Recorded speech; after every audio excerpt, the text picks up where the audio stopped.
Bismillahirrahmanirrahim. Bismillahirrahmanirrahim. Alhamdulillah wassalatu wassalamu ala Rasulillah wa ala alihi wa sahbihi ajma'in. Amma ba'd.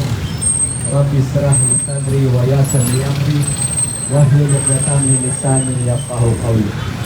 Sa ngalan ng Allah, mapagpala ang mahabagi ng lahat ng papuri, pasasalamat ay sadyang naukol lamang sa tanging nag-iisang Diyos na tunay. Walang iba kundi ang ating tagapaglikha, ang Panginoong Allah Subhanahu wa Ta'ala.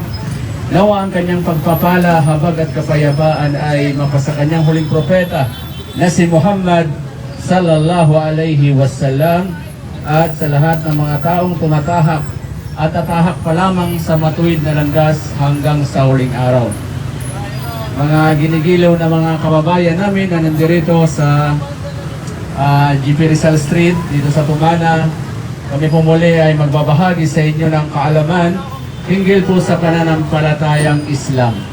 At hangad po namin sa inyo mga kababayan, nawa ay dumatay sa inyo o makarating sa inyo ang tinatawag na taufik o ang gabay na nagmumula sa dakilang tagapaglikha. At yun po ang hangarin namin kung bakit kami nagsasalita dito sa inyong harapan, mga mahal na kababayan. Kami po ay membro ng MERS Nagawa Islamic Center at Masjid Muhammad, na kung saan kami po ay nangangaral ng Islam, no? Partikular dito sa Marikina, sapagkat kami rin po ay taga Marikina, taga Singkamas dito sa Tumana. At meron po kami mga babasahin na mga pang-Islamikong babasahin, Tagalog. Ito po yung walang bayad, libre po ito ninyong makukuha.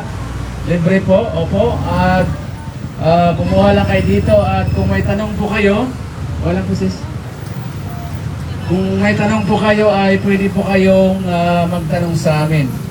At ang bawat magtatanong, kami po ay magbibigay sa inyo ng 100 pesos. Ito po ay bilang pagpapasalamat namin sa inyo. Konting regalo, sapagkat kapag ang tao ay nagtatanong, tanda na meron siyang malasakit sa kanyang kaluluwa. Tanda na meron siyang paghahangad sa kabilang buhay, ang tinatawag na paraiso sa kabilang buhay. So yun po mga kababayan, ako po ay si Brother Abdul Qadir Bungkalis. Ako po ay isang dating Kristiyano, Katoliko, na yumakap sa Islam noong 2007 doon po sa Saudi Arabia, sa Riyadh. At bilang isang Muslim, tungkulin po namin na ihayag sa inyo ang tunay na mensahe ng Islam, nang sa ganun po magkaroon kayo ng tamang kaalaman at maalis yung mga agam-agam, yung mga maling paniniwala about sa Islam. Yun po ang hangarin namin mga kababayan. Hindi po namin kayong pilitin na mag-Muslim, kasi wala namang sapilitan sa relihiyon. La ikraha fid din, no? Kad tabayano rusdo minal gay. Walang sapilitan sa relihiyon, sapagkat tunay naman na maliwanag ang katotohanan at maliwanag din ang kamalian. So yun po, meron tayong mga libreng babasahin. Kumuha lang po kayo ng kopya. Wala pong bayad ni kahit na 5 sentimo. Libre po. Kuha lang po kayo. Pero kuha lang po kayo. Libre po yan, ha? Kung may tanong kayo sakali, pwede po kayo magtanong. Walang kayo, ma'am, ha? Libre po yan. Ito po, para sa mga babae na mga Pilipinas. So, salamat po, ha? Kuha lang kayo na mababasahin, libre po yan. Wala pong bayad yan. Sa Islam po, kami po hindi manghihingi sa inyo. Bagkos kami pa po ang magbibigay sa inyo ng kaunting regalo kapag kayo magtatanong sa patungkol sa Islam. So ang aking, libre po yan, ma'am. Ito rin po, ma'am, maganda, ma'am, para sa mga kababaihan.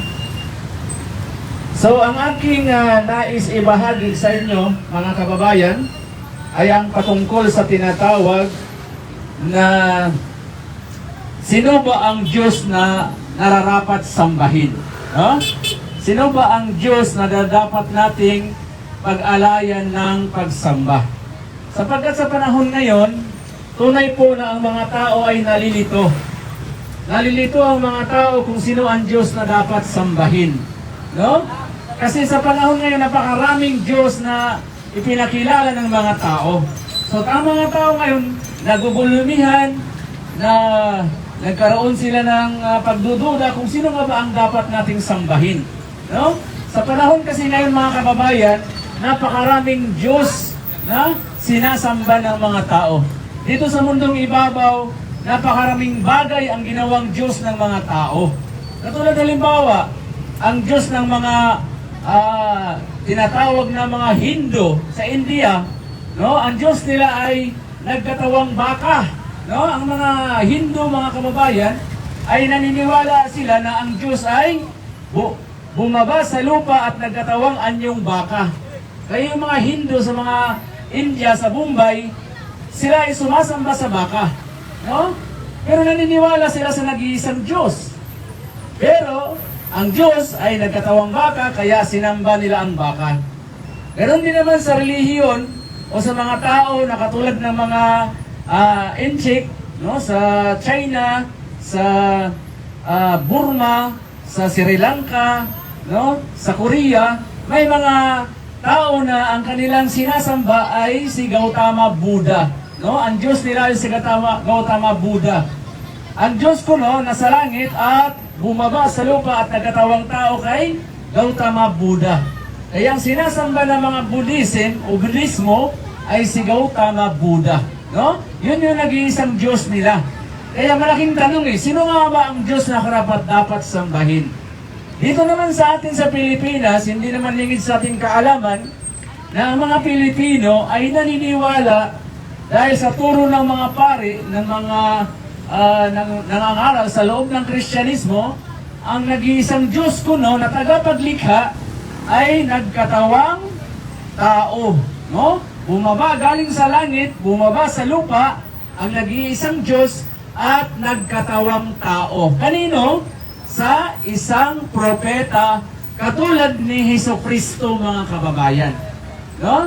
Sa atin dito sa Pilipinas, kasi dati po akong Kristiyano, Katoliko, ang turo sa simbahan ay nagkatawang tao kuno ang Diyos, no? Ang tagapaglikha ay Hesukristo. Kaya ang sinasamba ng mga kakristyanuhan, 98% si Hesukristo. Dahil nga, ang Diyos kuno na nasa langit, ang tagapaglikha ay bumaba sa lupa at nagkatawang tao kay Hesukristo. So yun po, dahil nga doon, si Jesus ang kanilang sinasamba.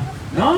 So, alamin natin mga kababayan, ang mga pagano sa panahon nila, hanggang sa ngayon ay naniniwala na ang Diyos kuno ay nagkatawang apoy. O, nagiging apoy ang Diyos. Kaya yung mga pagano, sumasamba sila sa Diyos sa apoy na kanilang iniisip na nagkatawang apoy ang Diyos. Ngayon naman, tanungin natin ang tunay na Diyos sa tagapaglikha kung sino ang karapat dapat sambahin. No? Hindi tayong mga tao ang sasagot dito. Nagbigay lamang tayo ng mga halimbawa sa mga Diyos na sinasamba ng mga tao ngayon.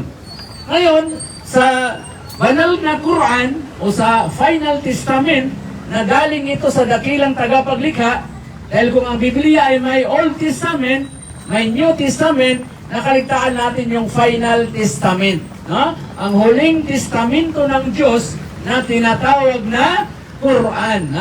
Ang banal na Quran o ang tinatawag na maluwalhating Quran. Sa Quran po, nakasaad po dyan na mismong sinabi ng dakilang tagapaglikha kung sino ang karapat dapat nating sambahin, mga kababayan. Sino ba ang Diyos na karapat dapat sambahin? Si Jesus ba na pinaniwala ng ating mga kapatid na Kristiyano na nagkatawang tao, bumaba sa lupa? O si Buddha ba na pinaniwala ng mga Budismo na galing sa langit, bumaba sa lupa at nagkatawang tao kay Buddha ang Diyos? O yung baka ba na kung saan ang baka ay nagkatawang tao dito ang Diyos? Kaya yun ang sinamba ng mga Hindu. At yung apoy ba na kung saan daw naniniwala mga pagano na bumaba ang Diyos sa apoy at nagkatawang apoy. So, sino ba ang dapat nating sambahin? So, kailangan po mga kababayan, ang Diyos mismo na tagapaglikha ang siyang magsabi sa atin kung sino ang dapat nating sambahin. Sa marangal na Quran, ganito po ang nakasaad mga kababayan. Sino ba ang karapat-dapat sambahin? No? Malaking question mark ito. Sabi po ng Panginoong Diyos, tinatawagan tayong mga tao. Sabi niya, Ya ayuhan nas, o mga tao. No? Pakinggan yung mga kababayan. Tinatawagan tayo ng Panginoong Diyos. Ya ayuhan nas, ubudu rabbakum alladhi khalaqakum. Ano ibig sabihin? Dahil Arabic ito sa wikang Tagalog, sa malapit na kahulugan. Sabi ng Panginoong Diyos, O mga tao, pakinggan ninyo, sabi ng Panginoong Diyos, sambahin ninyo ang Panginoon. Sinong Panginoon na dapat sambahin? Ano ang sabi ng Diyos? Alladhi khalaqakum. Ang Panginoong Diyos na karapat-dapat ninyong sambahin ay yaong Diyos na siyang naglikha sa inyo. Malinaw po mga kababayan. Ang Diyos daw na dapat natin sambahin ay ang naglikha sa ating lahat. Ngayon, balikan natin ang sinasamba ng mga tao. Ang mga Buddhist sumasamba kay Buddha. Ang tanong, si Buddha ba ang lumikha sa atin mga mahal na kababayan? Si Buddha ba ang lumikha sa ating mga tao? Ang sagot ay malaking hindi. O pumunta naman tayo sa mga Hindu. Ang baka na kanilang sinasamba na nag-animoy yung Diyos na nagkatawang baka, ang baka ba ang lumikha sa atin? Ang baka bang lumikha sa atin?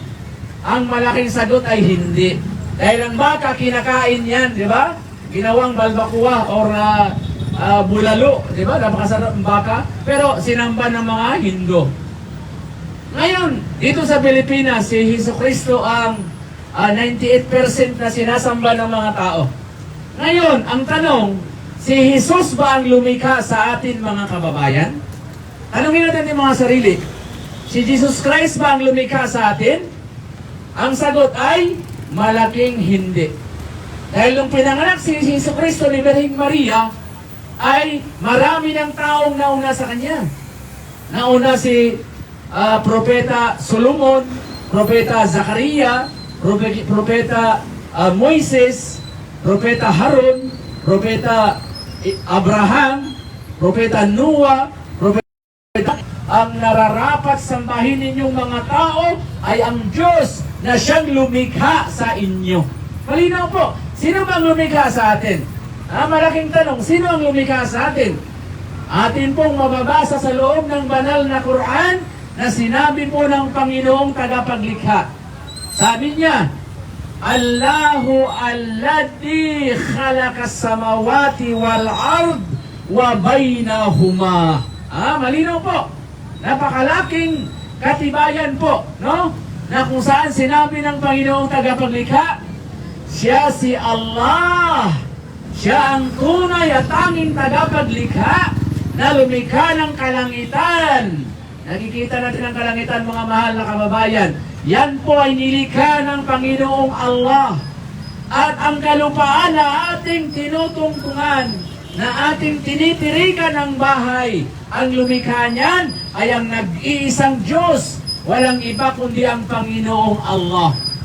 At lumikha ang Panginoong Allah ng anumang napapaloob sa kalangitan at kalupaan. Malinaw po mga kababayan, kabilang ang tao, kabilang ang bundok, ang dagat, ang lahat ng ating nakikita, hindi natin nakikita, ang naglikha niyan ay ang Panginoong Allah.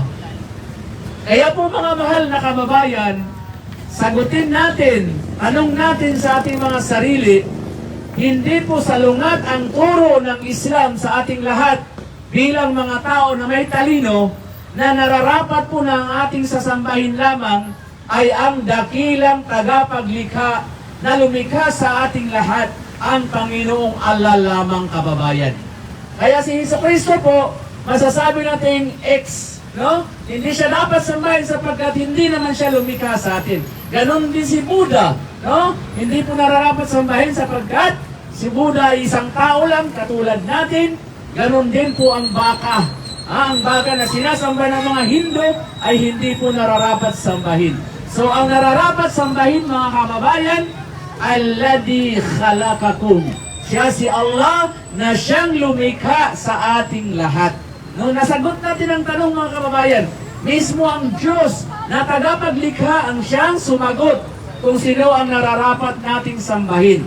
So ang nararapat sambahin ay ang tagapaglikha sa ating lahat na tinatawag na Allah. No? Allahu khaliqu kulla shay. Si Allah ang naglikha ng lahat ng bagay. Nakikita natin at hindi nakikita. Allahu khaliqu kulla shay wa huwa ala kulli shay'in wakil. At siya si Allah ang tunay na Diyos na siyang nangangalaga sa lahat ng kanyang nilikha. Yan ang tunay na Diyos, mga kababayan. Tagapaglikha ng lahat ng bagay, tagapangalaga ng lahat ng mga nilikha. Yun po ang katangian ng Allah. Ngayon, taglay ba ng mga sinasambang Diyos ng mga tao ang katangian na katulad ng Allah bilang tagapaglikha? Hindi, mga kababayan. Kaya po napakalaki po ang katanungan, mga kababayan. Ang atin bang sinasambang Diyos, siya nga ba ang lumikha sa langit at sa lupa? Ang sinasamba ba nating Diyos, itanong natin sa ating mga sarili, mga kababayan. Siya bang lumikha sa atin? Siya bang babawi ng ating buhay? Kung hindi, mga kababayan, mag-isip-isip po tayo ng malalim, mga kamahal na kababayan. Dahil po ang buhay natin ay napakaikli lamang sa mundong ibabaw. Hindi po tayo magtatagal dito, no? Kaya maging wise tayo, mga kababayan. Dahil po ang nakasalalay dito ay ating tinatawag na mga kaluluwa, no? At kasunod pa sa sinabi ng dakilang tagapaglikha na si Allah, no? Sabi niya, Alladhi ja'ala lakumul ardan firasan. Siya si Allah ang naglikha ng kalangitan at ng kalupaan. Kaya sinabi natin, mga kababayan, Alladhi ja'ala lakumul ard, kalupaan, at ang kalangitan. Wa anzala minas sama'i ma'an. At mula sa kalangitan, mga kababayan, na nilikha ng Allah, ay nagpababa siya ng tubig ulan. Katulad ngayon, mga kababayan, napakainit ng panahon. Lahat tayo naghahangad na bumuhos ang ulan. Sinong magbibigay sa atin ng ulan, mga kababayan? Ha? Sino magbibigay sa atin ng ulan? Ngayon, tag-init, napakainit ng panahon. No? Maraming na-stroke, heat stroke sa panahon ngayon kasi umabot na ng 47 degrees, no? Ang init dito sa ating bansa. So, sino magbibigay sa atin ng ulan? Si Jesus ba? Si Buddha ba? O yung baka ba? Hindi, mga kababayan. Ang magbibigay sa atin ng tubig ulan ay ang lumikha ng kalangitan at lumikha ng kalupaan na si Allah. At ano pa ang sabi niya? Alladhi ja'ala lakumul arda firasan was samaa bina'an wa anzala minas sama'i ma'an fa akhraja bihi minas samarati rizqan lakum fala taj'alu lillahi andadan wa antum ta'lamun. Ano ang sabi ng dakilang lumikha na si Allah, mga kababayan? Siya si Allah na nagpababa ng tubig ulan mula sa kalangitan upang tumubo, upang lumago, upang mabuhay ang mga pananim, ang mga palay, ang mga mais, ang mga prutas, no? Ang lahat ng mga ating mga kinakain dito sa lupa, mga kababayan. Kung walang ulan, tagtuyot, no? El Nino, paano tayo, mga kababayan? Tulad ngayon, no? Nandiyan ang mga kamusliman nagdudua, nagsasalatul istisqa, humihingi ng ulan sa Panginoong Allah. Sapagkat kung walang ulan, panay tagtuyot, ano mangyayari sa atin? No? Paano tutubo yung ating mga pananim? Wala tayong kakainin, mga mahal na kababayan. Kaya humihingi tayo ng ulan na ang Allah subhanahu wa ta'ala, ang Panginoong tunay, ang siyang nagpababa ng tubig ulan para mabuhay ang ating mga pangkabuhayan. Kaya, fala taj'alu lillahi andadan. Kaya huwag na huwag kayong maglagay ng katambal sa pagsamba sa Panginoong Allah, mga kababayan, sapagkat inyo itong nalalaman. Ha? Matindi nyo na ang tunay na Diyos, ang tagapaglikha na si Allah, sa Kanya nang gagaling ang ating mga pangangailangan. Pero bakit pagdating sa pagsamba, hindi na kayo sumasamba sa Allah, mga kababayan? No? kay Hesukristo na kayo sumasamba, kay Buddha na sinasamba ng mga Buddhist, kay Gautama Buddha, at sumasamba sa apoy ang mga pagano, at sumasamba sa baka ang mga Hindu. No? Kaya po mga kababayan, atin lamang sambahin kung sino ang lumikha sa atin, siya lamang ang may karapatan sa pagsamba natin mga kababayan. Huwag tayong sumamba sa kapwa-tao. Ba't mo sasambahin ang tao? Eh, tao rin tayo. Anong pakinabang? Si Hesukristo, tao din. Anak ni Birheng Maria na tao. Si Maria tao, nanganak siya, tao din ang kanyang anak. Bakit mo sasambahin ang tao? Ang sasambahin mo lamang ang tanging tagapaglikha. Ang nag-iisang Diyos lamang kababayan na tunay na lumikha sa atin. Huwag tayong sumamba sa mga bagay na wala namang pakinabang sa atin. No? Kaya nga sabi ng Panginoong Diyos ang Allah, sabi niya, Qul, ara'aytum ma tad'una min dunillah? Aruni madha khalaqu min al-ard. Aruni madha khalaqu min al-ard. Sabi ng Panginoong Diyos na tunay, ang Panginoong Allah, nakikita mo ba o Muhammad? No? Kinausap si Propeta Muhammad. Nakikita mo ba o Muhammad ang mga sinasamba ng mga tao? Kasi ang mga tao, sa panahon ni Prophet Muhammad, gumawa ng 360 ka mga ribulto at sinasamba ng bawat tribo isang ribulto. Isang Diyos, umabot sa 360 ka Diyos-Diyosan dyan. No? Sa Saudi Arabia nung panahon na hindi pa propeta si Prophet Muhammad. Ang mga tao gumagawa ng mga Diyos sarili. Sila ang gumagawa pagkatapos binihisan at sinasamba na nila. Kaya tinanong ng dakilang tagapaglikha, nakikita mo ba o Muhammad ang mga sinasamba ng mga tao? Ilabas nila ang kanilang patunay kung ano ang nalikha ng kanilang sinasamba. Meron bang nalikha yung mga sinasamba ng mga tao ngayon? Meron ba kahit langaw? Walang nalikha. Kahit lamok? Walang nalikha. Dahil ang tagapaglikha, siya lamang ang nag-iisang Diyos na tunay. Kaya nakakalungkot mga kababayan, pag nilay-nilayan natin, napakaraming biyaya ang ating tinatamasa mula sa Allah. Pero bakit pagdating sa pagsamba, hindi na tayo sumasamba sa Kanya? Ano ang sabi ng Panginoong Allah sa mga tao? Ya ayuhan nas, o mga tao, o sangkatauhan, makinig kayo. Sabi ng dakilang tagapaglikha. Sabi niya, o ayuhan nas, udkuru ni'matallahi alaykum. O mga tao, pag nilay-nilayan ninyo ang mga biyaya na inyong tinatamasa na nagmumula sa dakilang tagapaglikha na si Allah, hal khalikin ghayrullah? Meron ba bang tagapaglikha maliban sa Allah? Tanong natin sa ating mga sarili mga kababayan. Meron pa bang tagapaglikha maliban sa Creator na tagapaglikha? Maliban sa nag-iisang Diyos? Meron pa bang ibang Diyos maliban sa Kanya? Masasagot natin, wala mga kababayan. Hal min khalikin gayrullah? Meron pa bang tagapaglikha maliban sa Allah? Si Jesus ba ang lumikha sa atin kababayan? Malaking X? Hindi. Si Buddha ba ang lumikha sa atin? Lumikha ng ating mga nakakain ngayon ng isda sa karagatan, ng mga palay, lahat ng ating mga kinabuhayan ngayon. Sino ang lumikha niyan? Di ba ang Panginoong Allah mga kababayan? Kaya sabi ng nag-iisang Diyos, La ilaha illa huwa.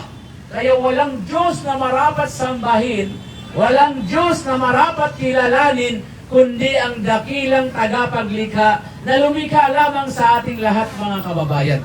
Yan po, pakaisipin natin mabuti. Samba ng samba tayo sa mga Diyos na mga wala namang pakinabang sa atin, hindi naman lumikha sa atin, hindi makakatulong sa atin, lalo sa kabilang buhay, sa kaligtasan sa paraiso. Paano tayo sa kabilang buhay mga kababayan? Bagkus, tayo'y mapaparusahan ng tunay na Diyos dahil nawalan tayo ng utang na loob sa Kanya. Kaya po, payo namin mga kababayan bilang mga Muslim, kung meron tayong sinasambang Diyos, meron tayong Diyos na kinikilala, itanong natin sa ating mga sarili, siya ba ang naglikha sa atin? Yun ang tanong mo.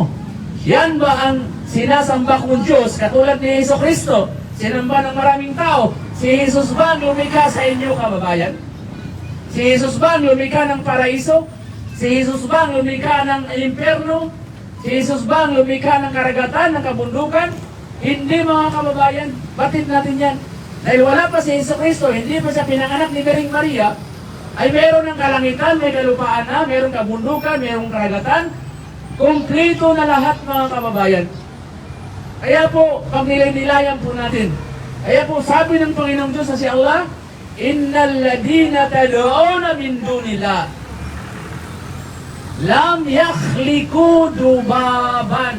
Sabi ng dakilang tagapaglikha, ang mga sinasamba ng mga tao maliban pa sa Allah ay walang nalikha ni kahit isang langaw.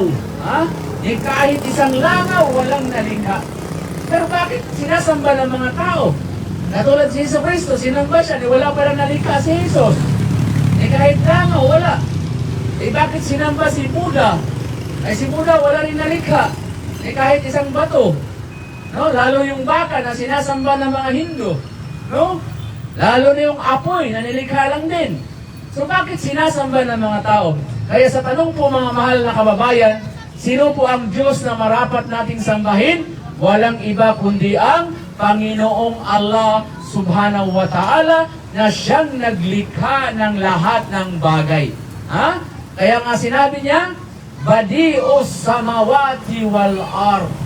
Si Allah ang tunay na Diyos na nagpapasimula, Nagpapasimula na naglikha ng kalangitan at ng kalupaan.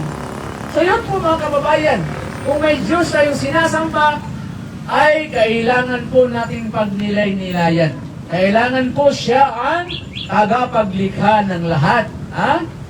Ang tagapaglikha ng lahat ay mananatiling tagapaglikha. Hindi siya magiging nilikha. Kasi ang sinasamba ng mga tao, lahat ay mga nilikhang bagay. Tulad ni Kristo, pinanganak ni Maria, ay nilikha lang din siya katulad natin. Tao, di ba? Si Buddha, tao din, nilikha din. So, lahat ng relihiyon ngayon mga kababayan, maliban sa Islam, ay nagkakaisa sila sa paniniwala na ang Diyos na tagapaglikha ay nagiging isang nilikha lamang. Kaya pinapayagan nila na sumamba ka sa kapwa nilikha. Kaya okay lang sa kanila, sumamba ka sa kahoy, sa bato, sa tao, sa propeta, sa anghel, sa espiritu, kasi naniniwala nga sila na ang Diyos ay nagkakaisa sila, na ang tunay na Diyos ay nagkatawang nilikhang bagay. Kaya pinahintulutan ng mga reliyon, maliban sa Islam, ang pagsamba sa mga nilikhang bagay, na gawa lamang ng kapwa-tao. So yun po mga kababayan, magkaiba po yun. Ang Islam po ay relihiyon na dalisay, malinis. Ang pagsamba lamang dito ay nakatuon lamang doon sa dakilang manlilikha, sa nag-iisang Diyos na tunay lamang. Yun po ang turo ng Islam. At ang nag-iisang tunay na Diyos, ang kanyang pangalan ay Allah. Kaya huwag niyo pong isipin mga kababayan na ang Allah ay Diyos lang naming mga Muslim. Hindi po. Ang Allah po, siya po ang tinatawag na Rabbul Alamin. Panginoon ng lahat ng mga nilikha. Panginoon ng lahat ng mga nilikha. Siya ang tagapaglikha. Siya ang Rabb Al-Khaliq. Siya ang naglikha ng lahat. Huwa Razik. Siya ang nagbigay ng lahat ng ating pangangailangan. Siya ang nagtutustos sa ating mga kababayan. Huwal Malik. Siya ang hari sa araw ng paghuhukom. Siya ang maghuhukom sa atin. Magdidesisyon kung tayo ba ipasok sa kanyang paraiso o tayo ba itatapon sa impyerno. Yan ang katangian tunay na Diyos. Walang tagapamagitan. Hindi pwede na magdasal ka, idaan mo kay Poncio Pilato o sa mga tao. No? Direct lang tayo sa tagapaglikha, mga kababayan. Yan ang turo ng mga propeta. Ang mga propeta, katulad ni Jesucristo, kapag magdarasal, diretso lang siya sa taas. Wala siyang dadaanan sinyo pong mga tao dyan na kailangan mong manalangin doon para yung taong yaon ay yun ang hihingi sa Diyos para kaawaan ka. Never, mga kababayan. Hindi po yan, yan po ay karumal-rumal na kasalanan dahil nagtatambal ka ngayon sa dakilang tagapaglikha. So yan po, mga kababayan, kung meron po kayong mga tanong, pwede po kayong lumapit dito at ang bawat magtatanong, bibigyan natin ng 100 pesos. Opo, hindi po biro yan, totoo po yan. Sinong gusto magtanong, kahit anong klaseng tanong, basta seryoso lang siya sa tanong, hindi nagbibiro. No? Kasi ayaw ko yung biro na tanong, basta seryoso lang kahit anong klaseng tanong, wala pong problema. Ha? Paano po tayo niligtan? Ha? Halika rito. Paano po tayo niligtan ng Diyos? Paano tayo nilikha? Ikaw ba, paano ka nilikha? Ano po ang mama kayo? Mama ang gumawa sa'yo? Hindi. Kasi kung mama gumawa sa'yo, eh dapat gwapo ka. Diba? Artistahin ka kasi ang magulang, siyempre gusto ng anak, gwapo-gwapo. Ha? Eh bakit merong pinanganak na na hulag or walang paa? So, sandali lang. Uwi ka na? Hindi ko pa nga nasagot eh. Ha? Hindi ko pa nga nasagot. Paano ko gamigyan eh? Maghintay ka muna, papaliwanag pa ako eh. Eh, hindi mo tinapos eh. Tatapusin ko nga muna para bigyan natin ng 100. Sige, bibigyan na kita ng 50 kasi hindi pa tapos eh. Paano ko sasagutin? Umalis ka. So, ang tanong niya, paano tayo nilikha? Ang sagot po, mga kababayan, hindi po ang mga magulang natin ang lumikha sa atin. Pinapadaan lang ng ating mga magulang. Oo, ang nanay natin ang nagluwal sa atin, pero ang katotohanan ang naglikha sa atin, ang Panginoong Diyos. Ha? Hindi po ang ating mga magulang naglikha sa atin. Ang Panginoong Diyos po ang naglikha sa atin. Kasi kahit anong gusto ng magulang, kung hindi sila biniyayaan ng anak ng Diyos, hindi po magkakaroon ng supling. Hindi mabubuo ang bata sa sila pupunan. Pinapadaan lamang ng ating Panginoon yan. Ang lumikha sa atin, ang dakilang Allah na siyang Al-Khaliq, ang tagapaglikha ng lahat. So nagmamadali ang bata, no? Siguro may lakad, hindi tinapos, pero okay lang. So sino pa ang gustong magtanong ay pwedeng magtanong. At meron tayong libreng babasahin dito, mga kababayan, ha? Ito po'y libre. Nahulog, oh. Ito po'y libre, wala pong bayan ang babasahin. Kung mayroong gusto magtanong, ay lumapit lamang po at bibigyan natin ng 100 pesos. Basta maghintay siya, no? Tatapusin niya ang ating paliwanag para maganda naman para sa kanya, para magkaroon siya ng kaalaman. Hindi lang yung premyo ang habol, no? Kailangan, ang higit sa lahat ng kanyang hinahabol ay yung sagot, no? Yung premyo ay pangalawa lamang yan. So, kailangan sagutin ko muna yung inyong tanong bago kayo umalis. Okay? So, yun po, mga kababayan, ang amin pong punto dito na sambahin po natin ang Panginoong Diyos na siyang lumikha sa atin at ang kanyang pangalan po ay Allah. Ang Allah po, siya ang tunay na Diyos na naglikha ng langit at lupa, nagpadala ng mga propeta. Siya po ang sinasamba ng lahat ng mga propeta, magmula kay Adan, Noah, Abraham, Moises, Jesucristo at Muhammad. Ang kanilang Panginoon at Diyos, walang iba kundi ang Allah. Ang Allah po, mga kababayan, siya po ay niluluwalhati ng kanyang lahat ng mga nilikha. Yusabbihu lahu ma fis samawati wal ard. Siya ay niluluwalhati, dinadakila ng anumang nilalaman ng kalangitan at nilalaman ng kalupaan. So, kaya marapat po, mga kababayan, na sasamba lamang tayo sa tunay at tanging Diyos, ang Panginoong Allah. Yung Allah, yan po ang dakilang tagapaglikha na sinasamba ng lahat ng mga propeta, maging si Jesucristo. ay nagwika si Jesus, Amahan namin, sumasalangit ka, sambahin ang ngalan mo. May pangalan pala ang Diyos. Kaya ang pangalan ng Diyos, pinakilala niya kay Propeta Moises, ating mababasa sa loob ng Quran, Innani ana Allah. No? Nagwika ang Panginoong Diyos sa kay Propeta Moises. Sabi niya, katotohanan, Innani ana Allah. Ako si Allah, walang Diyos, la ilaha illa ana. Walang Diyos na marapat sambahin, illa ana, maliban lamang sa akin. Fa'abudni wa aqimi salata lidikri. Kung kaya, kayo ay mag-alay ng palagyang pagdarasal bilang pasasalamat sa akin. So malinaw po mga kababayan, ang Diyos po na ating tagapaglikha, ang kanyang pangalan ay Allah. Ha? Kaya wag niyo pong isipin na ang Allah ay Diyos ng naming mga Muslim, siya po ay Diyos nating lahat. Siya ang Panginoon ng lahat ng mga nilikha. Kaya kung sino ang Panginoon, sino ang lumikha, sa Kanya lamang tayo sasamba mga kababayan. Yun po ang Allah mga kababayan, ha? Na sinasabi ni Jesucristo, sambahin ang pangalan mo. So kaya nagpakilala siya kay Propeta Moises, no?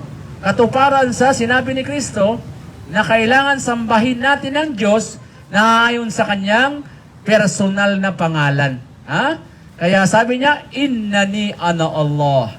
Tunay na ako si Allah. La ilaha illa ana. Walang Diyos na marapat sambahin, kundi ako lamang. Kaya mga kababayan, walang Diyos na marapat sambahin, kundi ang Allah lamang kababayan. Ang God, the Almighty Creator. Ang tunay na Diyos. Kapag sinabi ng Panginoong Allah, Dhalika bi anallaha huwal haq. Sapagat ang tunay, ang katotohanan, ang tunay na Diyos, siya si Allah na al-haq, ang katotohanan. Maana mayaduna min dunihi huwal batil. Sino man ang sinasamba na maliban pa sa Allah, yan ay kabuktutan, yan ay kabulastugan na hindi karapat-dapat sambahin. Yan po mga kababayan. Kaya po, sino man ang sinasamba na maliban pa sa Allah, ito ay batil. Ito ay mga bulaan, ha? Mga Diyos-Diyusan. So ang tunay na Diyos, Huwallah. Huwallah, siya ang Allah lamang, ha? Siya ang Allah na tunay na Diyos, Ar-Rabbul Alamin, ang Panginoon ng lahat ng mga nilikha. So yun po mga kababayan, ang Panginoong Allah mga kababayan, ang tunay na Diyos, siya ay nagpakilala sa kanyang katangian, na kansaan kanyang sinabi, Kul huwallahu ahad. Siya si Allah na nag-iisa, walang katulad, walang kagaya, hindi nagkaanak, hindi ipinapanganak, wala sa kanyang makakatulad. Pag sinasabing isa lang siya, talagang iisa lamang siya. No? Hindi siya tao, kasi ang tao may katulad. So, paano maging tao ang Diyos? Na sinasabi niya, wala siyang katulad. No? Wala siyang kagaya. Nung huwag nating isipin na ang Allah ay katulad nating mga tao. Kaya mali po yung paniniwala na ang Diyos ay nagkatawang tao. Paano nangyari na hindi naman tao ang Diyos? Wala pa naman nakakita sa Kanya. No? Paano mo i-imagine na siyang ganitong mukha niya na wala pa naman nakakita sa Diyos? Kaya sinumang sinasamba na nakikita na, tulad ng tao nakikita, ay hindi yan Diyos mga kababayan. No? Hindi yan Diyos, bagkus yan ay mga nilikha katulad natin na hindi nararapat sambahin. No, yun po ang sabi ng Panginoong Diyos. Siya si Allah na nag-iisa lamang. Allahu Samad, ang sandigan ng lahat, ang tunay na Diyos, walang pangangailangan kababayan. Kung ang Diyos na sinasamba mo ay kumakain, natutulog, napapagod, inaantok, may kahinaan, ay hindi yan Diyos kababayan. No, sorry po. Yan ay mahinang nilalang. Ang Diyos ay walang kahinaan. Makapangyarihan siya. Wala siyang pangangailangan sa atin. Kung ang Diyos na sinasamba nyo ay may pangangailangan, kailangang kumain, kasi pag hindi siya kumain, ay magugutom siya, ay mahina na Diyos yun. Kung ang Diyos na sinasamba mo ay natutulog, inaantok, abay, mahinang Diyos yun kasi natutulog. Swerte naman na magnanakaw. No, tulog ang Diyos. So hindi po pwede mga kababayan na lagyan mo ng kahinaan ang Diyos. Tulad halimbawa, sasabihin mo ang Diyos ay namamatay, ay lalo nang hindi Diyos yun. Kasi ang Diyos walang kamatayan. Alam natin yan. Ang Diyos ay eternal. No? Walang kamatayan. So paano namatay ang Diyos? Kung namatay ang Diyos, sino nang magangalaga sa atin? Sinong magbibigay sa atin ng ulan? Sinong magbibigay ng hangin para mabuhay tayo? Kung namatay ang Diyos. So ang paniniwala na ang Diyos ay namatay, hindi lang ito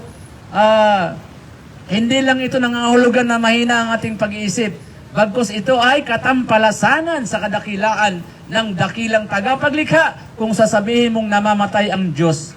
So sa Islam po, ang Diyos ay walang kamatayan, lagi siyang buhay, kailanman hindi namamatay.